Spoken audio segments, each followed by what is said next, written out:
اگر تم کو ان گواہوں کی نسبت کچھ شک ہو تو ان کو عصر کی نماز کے بعد کھڑا کرو اور دونوں اللہ کی قسمیں کھائیں کہ ہم شہادت کا کچھ عوض نہیں لیں گے، گو ہمارا رشتہ دار ہی ہو، اور نہ ہم اللہ کی شہادت کو چھپائیں گے۔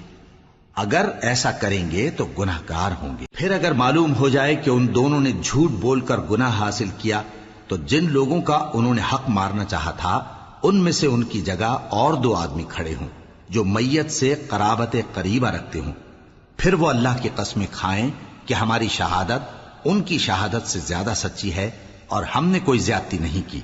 ایسا کیا ہو تو ہم بے انصاف ہیں۔ اس طریق سے بہت قریب ہے کہ یہ لوگ صحیح شہادت دیں، یا اس بات سے خوف کریں کہ ہماری قسمیں بھی ان کی قسموں کے بعد رد کر دی جائیں گی۔ اور اللہ سے ڈرو اور اس کے احکام کو توجہ سے سنو، اور اللہ نافرمان لوگوں کو ہدایت نہیں دیتا۔ وہ دن یاد رکھ